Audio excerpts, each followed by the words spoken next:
Crop farming is a vast and diverse practice with various types adapted to different climates, land types, and market needs. Here are some of the primary types. 1. Subsistence farming. Subsistence farming is the practice of growing crops mainly to meet the needs of the farmer's family, with little or no surplus for sale.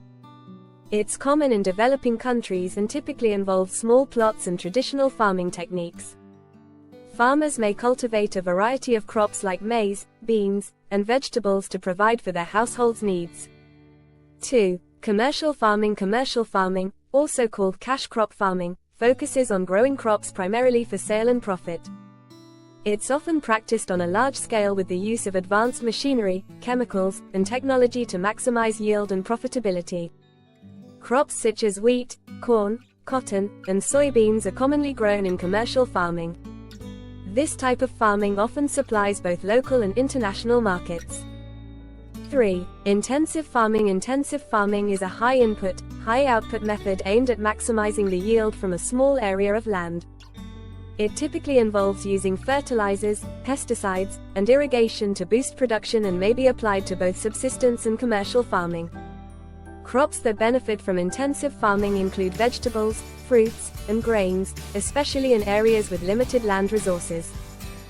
4. Extensive farming. Extensive farming relies on large areas of land with minimal inputs, which reduces production costs but yields lower output per unit area.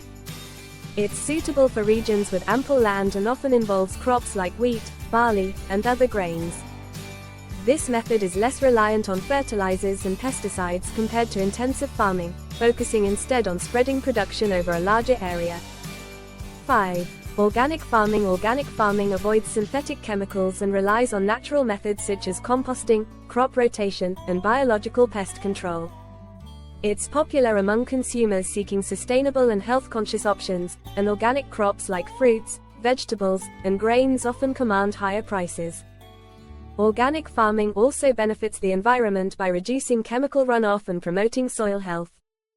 6. Shifting cultivation. Shifting cultivation involves clearing a forest area, cultivating it for a few years, and then moving on to a new area once the soil fertility declines. It's a traditional method used in tropical regions with abundant forests. Common crops include cassava, yams, and maize, and the method allows the soil to rejuvenate over time. 7. Monoculture and polyculture farming. Monoculture farming focuses on growing a single type of crop, like rice or corn, over large areas, making it easier to manage and automate. However, it can lead to soil depletion and pest problems. Polyculture farming grows multiple crops in the same area, which diversifies income, improves soil health, and reduces pest and disease risks. Common examples are intercropping vegetables or grains with legumes to boost soil nitrogen levels. These various farming types cater to different climates, economic needs, and land availability, allowing farmers to adapt and maximize productivity across regions.